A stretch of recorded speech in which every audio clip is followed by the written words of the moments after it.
Good evening, and thank you for joining us for another episode of the Sunday Spin.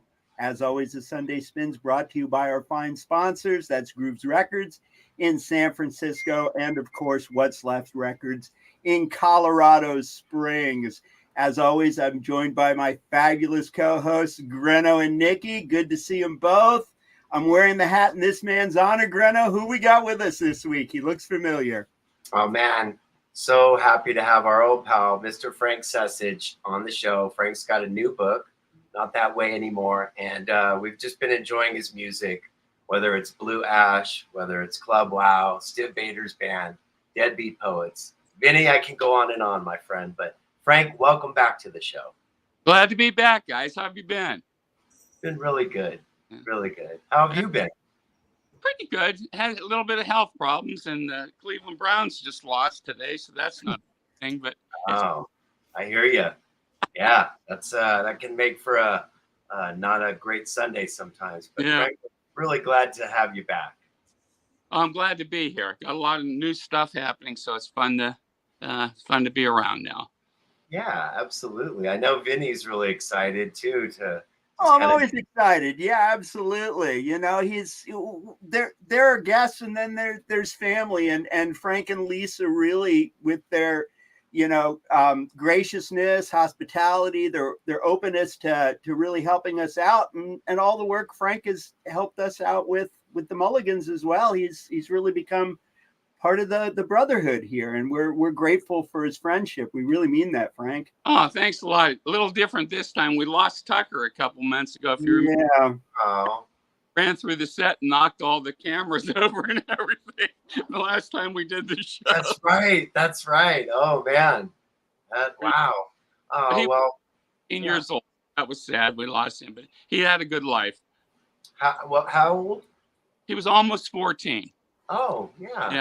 That's a long life for a golden retriever. Yeah, awesome.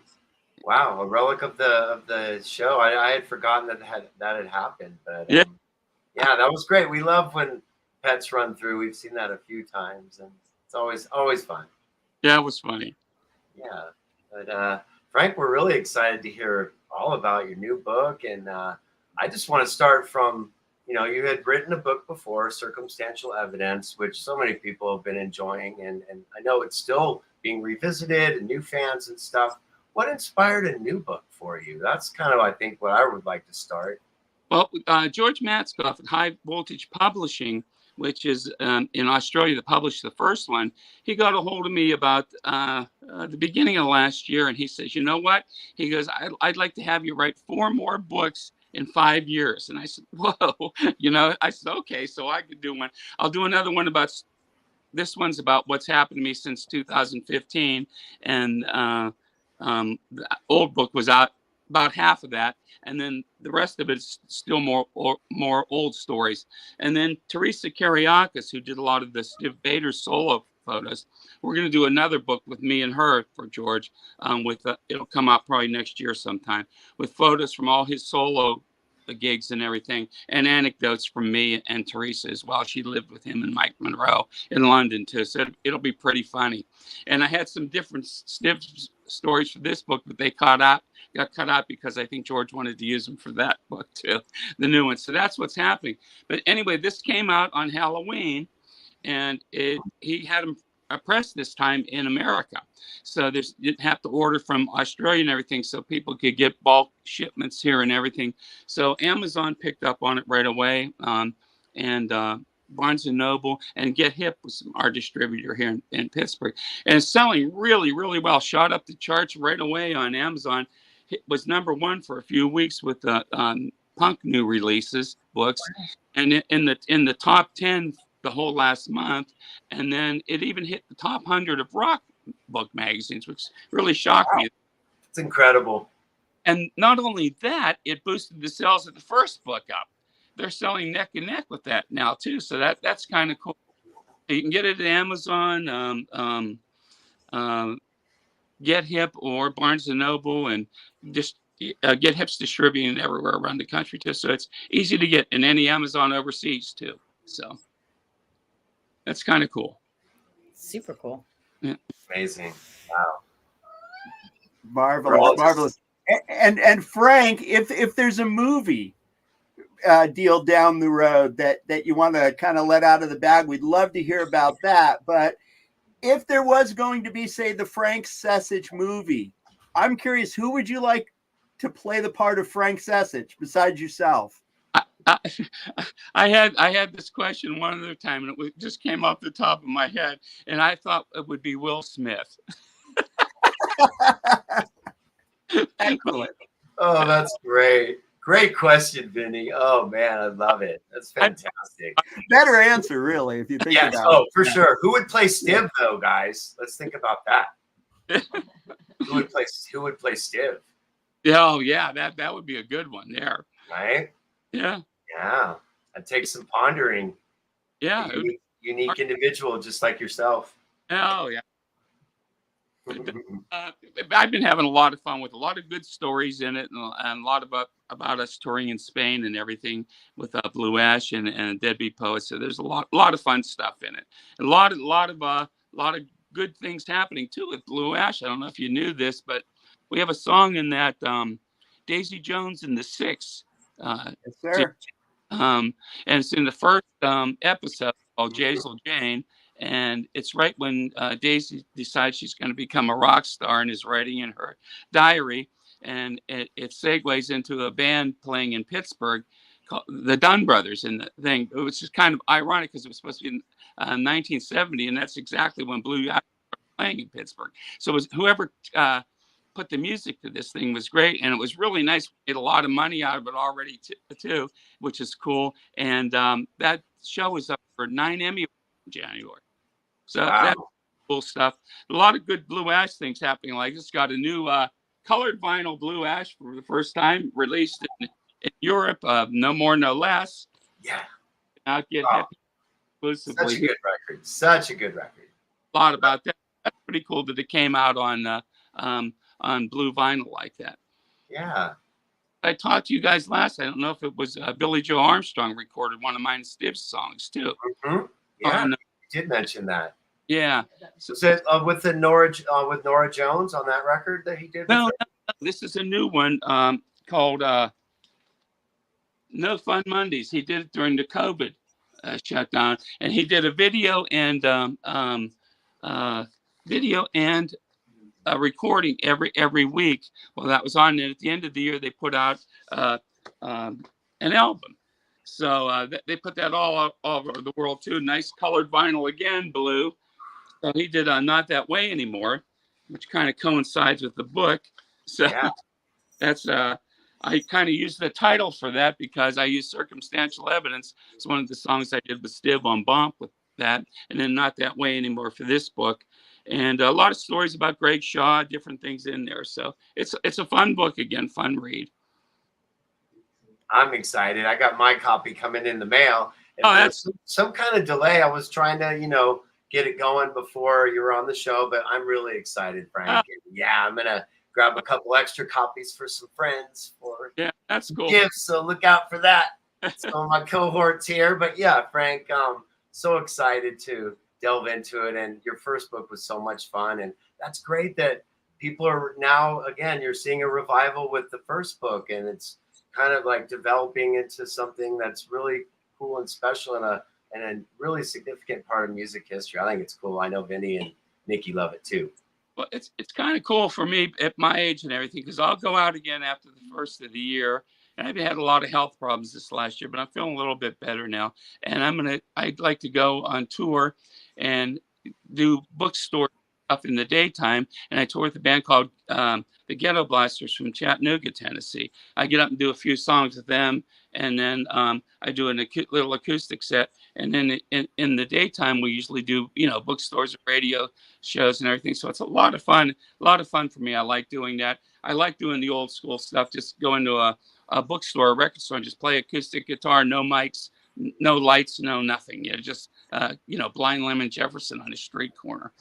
So I have doing that. So I'll look forward to doing that. I'll probably go to the East Coast first after the first of the year, set up stuff in New York, New Jersey, Philly, Boston, things like that. That's amazing. We'd love to have you in Colorado, work at a record store.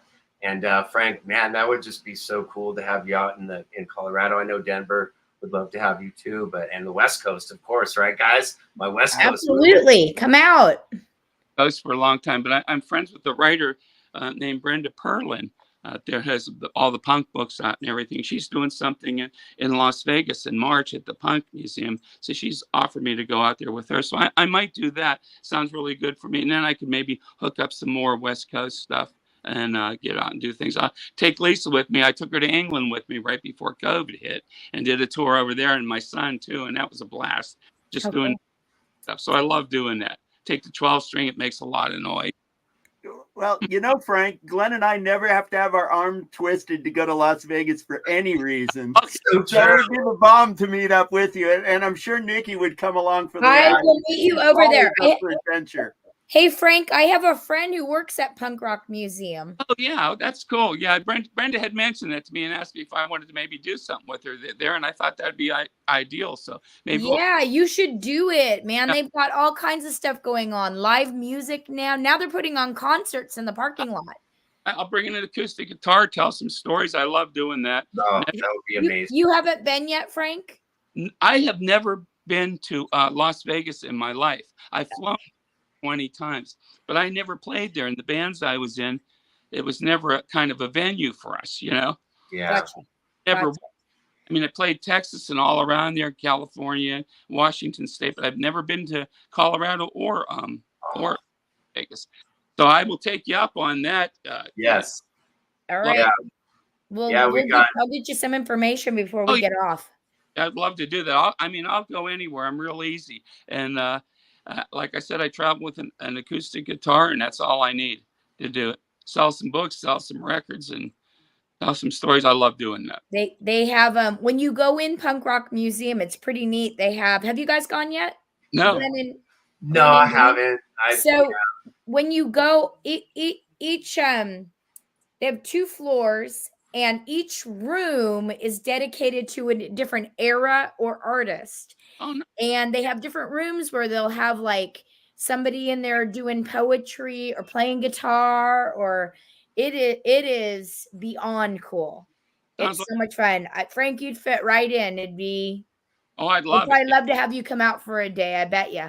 Yeah. Well, I'm real interested in doing that. So the old punks do the tours too, Nikki. Like Frank, old punk rockers from like the 70s, 80s do tours. So like you get to not only like someone like yourself, you get to a musician take you on this tour and hear all these stories, That's right. And this might remind you of this tour, and we played with them, and yeah, it's really a wonderfully interactive experience, it sounds like.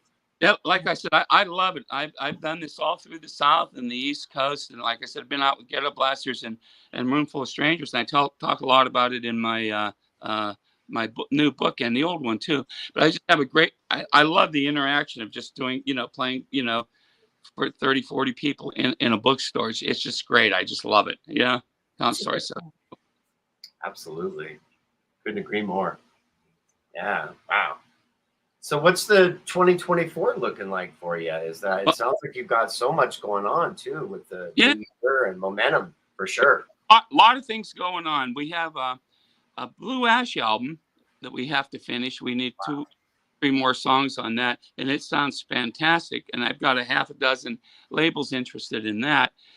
Other than that, we have at Peppermint Productions, where we did all the Blue Ash recordings, and we did the Round Again release on Not Lame in 2004. Well, they've just started putting out a whole archive series, and this is one of the things they did. It's called Rat Race, and a lot of Youngstown bands, Glass Harp, Human Beings, people like that, Law, and they're putting out a whole Blue Ash album called Dinner at Mr. Billy's, which was going to be our second album, third album, but we never did it like that. And Bill Bartlin, our guitar player who passed away in 2009, he always wanted that as the title of the thing. So we're going to do it, and there's some tremendous cuts that no one has ever heard. And so it'll be a Blue Ash album with that in colored vinyl. Also, Club Wow for the first time on vinyl. Peppermint Productions again is putting that out. So that'll be a 12 or 13, 14 song LP, colored vinyl again, and after the 17th, we'll start working out everything on that. We've already done a lot of the song selections and everything, but it'll go into full production mode then after the 17th of this month. So a lot of things happening like that. And like I said, like I got the new book with Teresa about Stiv too. I think we're thinking tentatively calling it Pop Goes the Weasel, because that was his pop era. And Greg Shaw always wanted to call the Disconnected album we did Pop Goes the Weasel, but Stiv was against it. He hated it. But I loved it. I thought it was an amazing title. And maybe we'll bring it back this time with the picture thing. And it'll be a pretty cool look and concept. Well, I sure like the name. Yeah, I love They came up with it. I was just howling. I said, God, Steve, you got to have humor about that. He kind of didn't like it. And it's funny because when Jimmy Zero and I wrote Evil Boy, that was featured in the Stiv movie that came out with Danny Garcia a couple years ago, we had written that song just to take the piss out of him and show it to him, think it was funny, you know. And we showed it to him. He loved it. He saw the humor in it, you know, and he just absolutely, he goes, we're doing that. We're recording this first song on the album. I said, no, we just wrote it as a joke. He goes, no, it's good. It's good. So I was kind of surprised he didn't go with Pop Goes the Weasel, but we'll see what happens. I love these stories. Yeah. So Frank, do we get to say hi to Lisa? Here, Lisa, come on. Yes, absolutely. We want to say hi to Lisa. Over here. Here she comes. I don't have the whole screen here, but here she is. Hi, guys. Hi, Lisa. Lisa, See you again. as always. It's good to see everybody. You too. Yeah, Lisa, this is our friend Nikki. Hi, Lisa. Longtime friend and awesome musician and great person. And yeah, we're so happy to have you and Frank on. Wow, it's so awesome. Glad you guys are doing good. It was nice. In 2019 was the last time I really played out. I've only done one gig since that up in Sandusky, with the COVID and everything pretty much shut down. But I'm feeling pretty good and want to go out a lot this year. So I'm going to take Lisa with me everywhere I can. I took her to England with me and my son Jake, and we had a blast over there in May of 2019. It was one of the last things I did. So she loved it over there. But I want to go back, and I've been offered to go back there and maybe Ireland and Sweden. So I'd like cool. How about Edinburgh? Maybe go up to Scotland. Definitely. I played in Edinburgh before at Whistle Binkies with Deadbeat Poets. Great gig. Cool. Very cool. Yeah, I went last year. I think it was last year. Oh, that's cool. Yeah.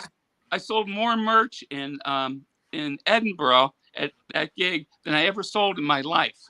They are true music fans. Yeah, it was really cool. And Lisa's Scottish ancestry too. She's McGilvery, so go up and look at some of her her ancestors and a lot of crazy historical things I put in my book too. It's on my bucket list. Yeah. But her family goes right back to the Jacobite rebellions with the Scots, and their names even on the monuments there at Cologne. Wow. So it's like Outlander. She's the real Outlander lady. I gotta see that. Yes, gotta take her there to see all that stuff. Do it. Yeah. Oh, that's great. Wow. So Frank, we really do hope that you do make it out to Las Vegas next year. It sounds very enticing for all of us. And you know, maybe we'll have a quick one-off as Mulligans +2 while we're there in Vegas, soaking up the punk rock atmosphere. Oh, that would be great. I would love that. Do it at the end of May, and you'll catch Punk Rock Bowling. Oh, cool. Which is a lot of fun. Yeah, I've heard. And it's a big festival, and you know, that's a good way. That's a great time to get on board with some of the tours and doing some of those rooms and poetry and different things as well. Readings. I have, like I said, I have a blast. I read a little bit from the book, play some acoustic stuff, tell some stories. I've got a million stories. People would love it. 72 years old. You have I'm a story. So cool. They're great stories. That's what's so wonderful. And Frank, you've been so gracious with us, you know, with your time and just it's a fascinating, and for me, and I know my friends too, being musicians in our early to mid 50s and seeing your productivity, Frank, it's so inspirational. I want to thank It you. really is. Like, you inspire me. Totally.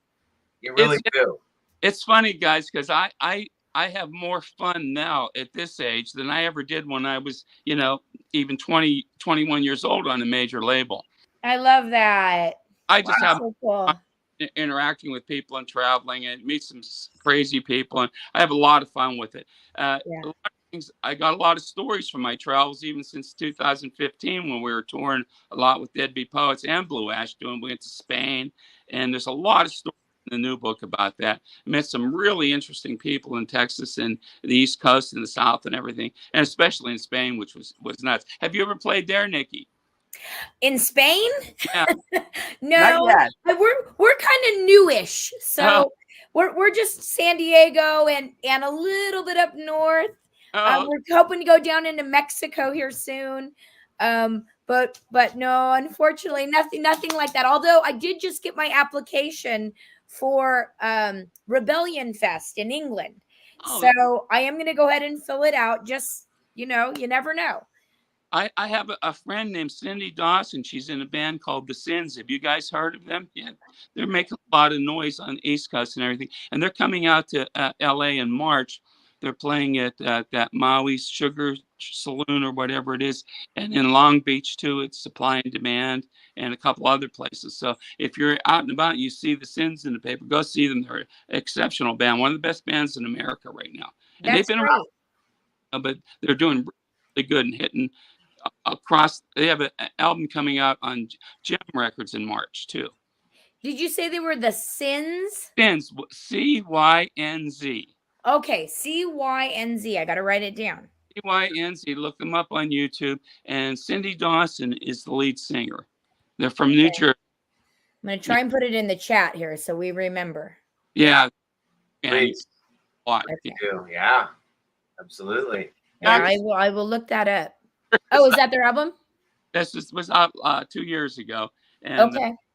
They'll have the new one out on Gem, and Gem's distributing it everywhere. They're getting a lot of play. They're getting play on Little Steven's Underground Garage and Bill Kelly and all those people, a lot of the East Coast charts and that. They're doing pretty good. It's kind of breaking out around here. But nice. Very cool. It's exciting. Yeah, I love to see new people like that making it and coming out and doing stuff. It's a lot of fun for me. A lot of energy. Oh, yeah. For sure. So much revival, too. Great stuff. So much music's being revisited just because of the vinyl renaissance and, the advent of people being able to access music via streaming, YouTube, for the positive sense, in my opinion. You guys know it's a mixed bag, but overall, yes, it's so wonderful that the access is not what we had when we were young. It's a lot different. Can I ask Frank about that? So, Frank, I'm kind of curious. What do you think about streaming? What do you think about these big platforms where people go and listen to music for free? I mean, sometimes they have a subscription, but what do you think about that? I think it's actually kind of funny because I'll get royalty receipts and there's something like 1 million plays on something. You get like $15. It's like crazy. And I don't know. I like albums. I like to hold an album in my hands. The thing I liked, I read just a little bit ago that vinyl has taken over as the number one. Isn't that wild? I just saw that too. Amazing. So cool. Yeah, I love it. Like being involved with all these companies that are putting out vinyl. We were Hot Detective Records with the Deadbeat Poets. We had like 8 albums out, and the last 2 were on vinyl. We still have another one in the can too. So we've been pretty prolific the last 5 to 8 years. That's great. But I'm loving seeing this Blue Ash stuff come out. A lot of amazing things. There's still things coming out everywhere. I was telling you about Peppermint Productions, and they had all Blue Ash, and we signed to them and got signed to Mercury Records in 1972. And the first album came out in 73. And our contract with Peppermint was a production contract. You guys will like this. You'll like this, Nikki. And we got to do 2 full days in their studio every month for 5 years. And so every time we'd write songs like crazy, we'd go and either do them multi-track, do them live, just to get them down for copyright purposes. So when I went there about 20 years ago and they started reissuing all the Blue Ash stuff, we found 219 recordings. Wow. I'm saying this things. Crazy. That's so cool. I love it. There were guys, this guy here, Gary Del Vecchio. This has just come out. Del Vecchio. Mm-hmm. And it's an amazing album. He recorded this thing 50 years ago and it never came out. It was a peppermint till he did it. But the reason I wanted to show Gary, and he's such a good guy, that he was in Paul Nelson's office at Mercury trying to sell his band and just hanging out and doing stuff. And he saw a Blue Ash tape on a stack of hundreds of tapes in Paul's office. He was the head A&R guy. And he said, Paul, you got to listen to these guys. They're pretty good. I think you'll like it. And listened to it, and he signed us. And Paul's two main signings were us and the New York Dolls. Wow. Jeez. Good company. Album is terrific. So it's Gary Vecchio writing Easy Records. Pick that thing up. It's really a good Christmas party album to it. You throw it up, and it's like, you know, you're back in Pink Floyd in 1968 or something. It's pretty cool. Very. I love that it never came out and now it's coming out. I love artists like that. I find them so fascinating. Thank you for that plug for your buddy Frank. And like that's the thing, man. Like it's all about. I do it for it's beautiful. Somebody that really deserves it and has some kind of unique talent. You know how hard it is. Probably you know yourself, Nikki, and you guys to get that and get it in front of somebody. And people hear it, you know, they'll say, where has this been all my life? You know, Greg Shaw taught me a great at Bomp, great thing about that. And he said, told me, because when you think about Blue Ash, and our first album only sold 19,000 copies. And he goes, you know what? He goes, you guys made a great album. He goes, and whether a band sells 500 copies or 5 million copies, nobody ever can take away the fact from you that you made a great album. That's your prize to keep forever. And that's a really good way to look at it, you know. I mean, I'm such a fan of people like Blind Lemon Jefferson and Robert Johnson and stuff. Robert Johnson never sold more than 1,500 records in his entire and you see what has happened now with the big cult and that. Blind Lemon, on the other hand, was very popular. And people would buy the 78s from Paramount Records. They'd pay him $50 a side and a woman and $50 and a breach. But that was good money for him back then. He could buy a car and travel all around. And if you're ever down in Texas, you go to South by Southwest. I've got a nice story in here. We played down there, and we visited Blind Lemon Jefferson's grave and talked to people that knew him and stuff in Wortham, Texas. So it was kind of cool in Mahia there. So I'd like to do. Amazing. Well, it's the good and the bad news about modern technology, right? Yeah. So it allows us to make these discoveries sometimes. Exactly. But it also separates us on some levels because it's not very personal. But isn't that, how about you, Frank? Do you have any social media? Do you do Instagram or Facebook? Instagram and Facebook are the two I do. And I have a blast on it. And I've met many cool people on there and so many people that I had lost touch with over the years. Isn't that great? I love that part. But I've made some great friends and lifetime friends even on that now. And it's fun when have you gotten any of those just kind of random messages where somebody says, hey, I was listening to a playlist on Spotify or YouTube or something, and then they go, and I discovered you, and you know, and they send you some note. That's the best feeling in the world. It's like, wow. A lot of people have discovered my stuff just from that Billy Joe Armstrong thing.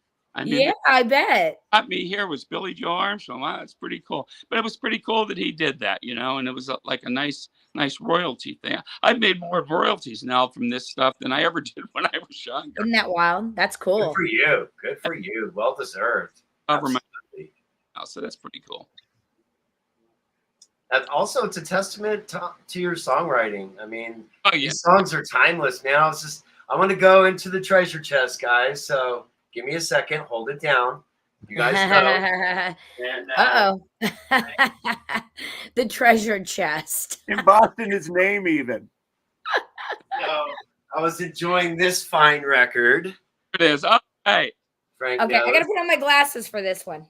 And I want to look. Oh yeah. One of my favorite pictures, it's right there, of Frank and Stiv. Oh, very great. cool. And Frank, you're like smiling. Do you remember that moment? Oh, yeah, definitely. And Stiv's We're going to use a lot of those pictures for mine and Teresa's book about Stiv. The cover on that, she took that picture while we were recording It's Cold Outside in the last year. So that's where that's from. She took a lot of those pictures on the back of that album too. And then Glenn, this flip one's that great. back over again. I want to see the front of that. Oh, yeah, Give yeah, me yeah. a second. Yep. Oh, that's a cool shot. She took that picture? Yeah, she took that. She took a lot. She took the picture of my book too, the front cover. That's Teresa's. That's that's the book. Okay, good. I was hoping you would hold that up. Yeah, that's during the Disconnected album session. Wow, very cool. So she's a great friend of mine. She lives down in Nashville, and we did a lot of the Stiv movie together and different things like that.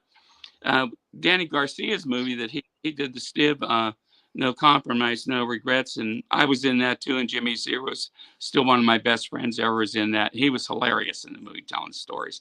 But I got some music in the nightclubbing one about Max's Kansas City too, and a photograph that I took back then, and a song called Sunglass City in it, and the Brian Jones documentary, Rolling Stone Life of Brian Jones. I have a song called Riding the Dog, Deadbeat Poets song in it, and it plays the whole song while they're interviewing the Pretty Things. So that's pretty cool.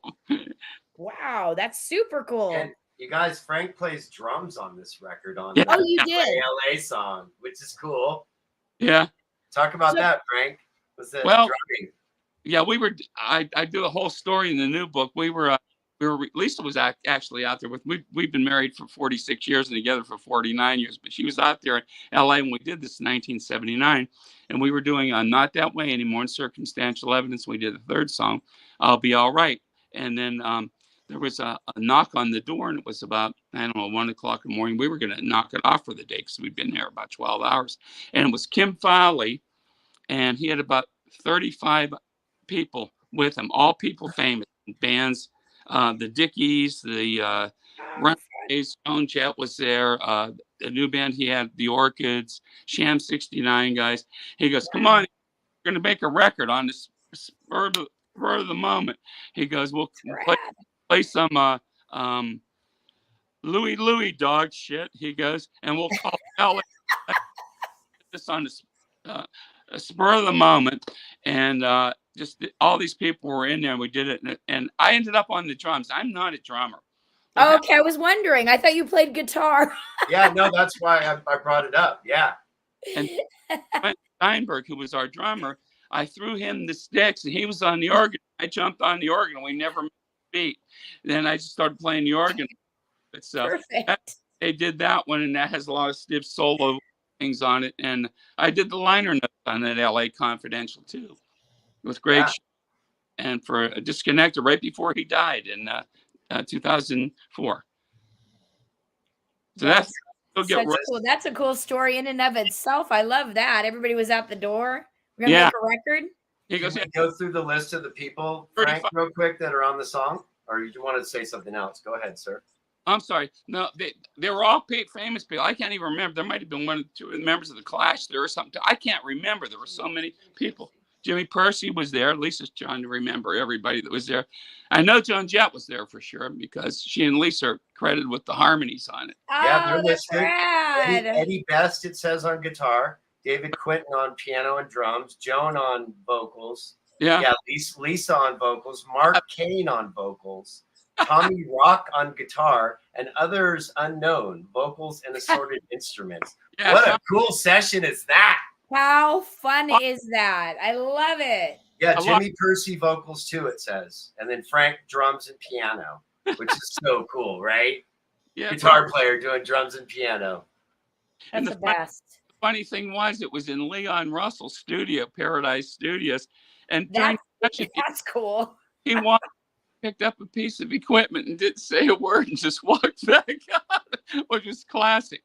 But I have a great story from that session. Before Kim came with all the people, we were doing Not That Way Anymore, and has the 12-string riff on that I play, and my Rickenbacker was acting up like they do, and I couldn't keep it in tune for the whole song. And so I asked one of the assistant engineers, I said, do you have you know anybody where we could, rent or borrow a 12-string, a good 12-string? He goes, I said, I can't do this. I really want that 12-string part in it. He goes, oh, I have a friend that has one. He'll let us use it. I'll be back. So he goes, and 15 minutes later, he comes back, and he has this scratch blonde 12-string from the 60s. And I hit one chord on it. I go, oh my God, this is the greatest guitar I've ever played in my life. So I put the track on. I cut it in one take, and it was perfect. And I said, please, I said, tell your friend I'll pay him anything he wants for this guitar. I've fallen in love with this guitar. He goes, well, never tell it. I said, no, tell him I'll get money from Greg Shaw too. I'll have him mortgage something to get me this guitar. Yeah. He goes, he won't sell it. And I go, well, why not? He goes, it was the guitar he used in the Monkees. It was my. Oh yeah. Wow. Yeah. LA, only you get a story like that in LA, things like that So happen. cool. I got a friend that has one. He lives down the road here, and it's like Nesmith guitars. It's pretty funny. Oh So, man. So cool. Frank, So was cool. it a Gretsch guitar? Yeah, that blonde Gretsch 12. Yeah, absolutely. Vinny knows what's up. And he probably had the greatest technicians in the world working on that thing and everything. But I never played anything like that thing in my life, But that's the 12-string part I played on there. That's rad. Yeah. So did you say you're a Rickenbacker fan? Yes, big time. Before we get off, guys, I'm going to turn off my camera for a minute, and I'm going to walk in the other room with the computer. I want to show Frank our collection of Rickenbackers. Okay, this is a 1961 I'm holding on this cover of my first book. Okay. Beautiful. Love Ricky's. Show me that. I love Rickenbackers. Yeah, they're fantastic. Yeah. Well, Shout Frank, while Mickey goes and takes us down the hall to the guitars, Okay. we are getting a little low on time, so we want to really make sure you get your shout outs out. That's very important to us. I think any message you have. I've been shouting people out all night, but anyway, Not That Way Anymore. Amazon, Barnes and Noble, Get Hip, they all have it. I'll be doing a live show at Leanna's Books and More next Saturday night. She has 3 bookstores in the Youngstown area in Western Pennsylvania, and I'm going to do the one in Austintown. I'm going to play some songs, tell some stories, and it'll be a fun. I've done her shows before, and it's a wonderful store that's in Austintown on Kirk Road. Circumstantial Evidence, climbing back up the charts again. Lots of great stories, fun stuff in here. Pictures of Blakey and Yoko and everybody else, and the Marianne story, but a lot of fun stuff. That's so cool, God. Frank. Oh, look at these Rickenbackers. Yeah, those are my husband's. Wow. He's a big fan. Oh, so he's actually giving me some heat in the background. He's like, my room's all tore up. But I said, I'll just point at the guitars. Those are great. Those are gorgeous. When Lisa and I were first married, we were married in 1977. And our first anniversary, she bought me a Rickenbacker. What kind of wife is that, huh? Oh my gosh. Well, you got a good wife. That's true. I wouldn't know any, a Rickenbacker from a Gretsch from whatever, but Kevin loves them. So A friend of his picked it out for me. I told him, what we wanted, and I had a friend of ours. No. Good job, Lisa. What did you say? I'm sorry. I said good job. Way to go. It was That's awesome. 96 too, so I was really surprised, and it was a great guitar, and it's on the cover of the Cold Outside thing too. Wow, that's so cool. Eddie Best. Yeah. Yeah, and then it got stolen. Yeah, it got stolen in Canada. Oh, So any of you Canadians, There. Wait. there you go. There it is. oh, very cool. That's it. Wait, no. Wait. Well- It's hard to, oh, there it is. You guys see. So I just read where Bill Wyman got a bass back, a Vox bass that was stolen when they were touring Australia and New Zealand. Some guy from New Zealand sent it back to him about a Wow. year or two ago, and it was stolen in 1966. So my Rick Wow. Canada, please send it back to me. I'll even send you some money. That's amazing. Yeah. That's so Yeah. cool. Would just love to have the guitar back. It was a unbelievable, good sounding guitar. Oh, that's great. Yeah. Awesome. Yes. Yeah. All right. Wow. Fun stuff. Wow, Frank, we've been so pleased to have you on. So many amazing stories. Guys. Again, guys, I had a good time. Sorry it took me so long to fumble through the No. intricacies of StreamYard here, but I'm usually fairly just. We'll have to practice. She's better at it than me, but I got new phones, a new Wi-Fi, new router, and everything. I said, man, I'm going to go on there this time, and I'm just going to kill it. Well, guys, we really want to thank you for your time this week. Frank, once again, you look fantastic. I'm glad the health is improving. We've been, you've been in our thoughts and our prayers. We're really glad you're a fighter and you look fantastic. Lisa, please keep taking care of the big guy. Thank you so much for joining us this week, and Merry Christmas to you both. Really well, so she's taking care of me. Awesome. Great. I'm healthy. Thank you guys so much for everything. And Nikki, nice to meet you. Nice to meet you too. Nice to meet you. Keep using that cup. Love that. Yeah. Oh, look at that. Those folks that missed the live show, go ahead and jump on Technicolor Dreams YouTube channel. Gonna have some fun shows, and you can watch this at your leisure. I know a lot of folks enjoy the Sunday Spin throughout the week, so we really appreciate all those people that are tuning in during the week as well. So yeah, I'll post it up everywhere too. Thanks a lot, guys. Pleasure doing it. Frank, we'll see you in Vegas, right? yes. I'll try March, is it March? In May, maybe, huh? We're trying to talk you into going in May.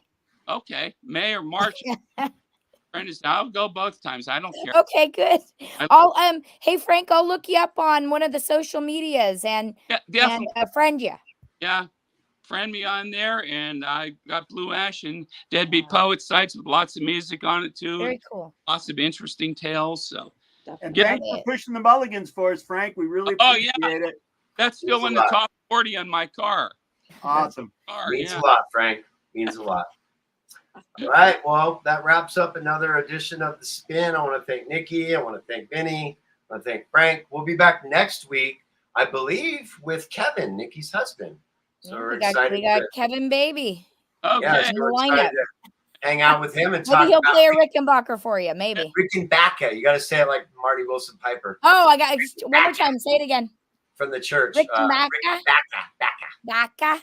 Okay. So, well, the Beatles may have said it that way too. But yeah. Rickenbacker. That's what. Anyways, yeah, you guys be safe. Be happy. Oh, tune into the Grooveyard too tomorrow, please. New Music Monday. A bunch of cool bands from Colorado Springs. Taunt, we got In the Teeth, and then Sean from What's Left Records, one of our sponsors, been on the show a lot. His music, which is kind of ambient, really cool. So please tune in. It's going to be 6 p.m. tomorrow. It's KCOS Digital Media. My biggest fan, Vinny G. I know he'll be tuning in. Wabash Cannons too. New Wabash Cannons. So you guys are second, Nikki. So thank you guys so much. I'll be listening. Frank, you're the best. We really appreciate you. And thanks for the inspiration, our friend. It means a lot.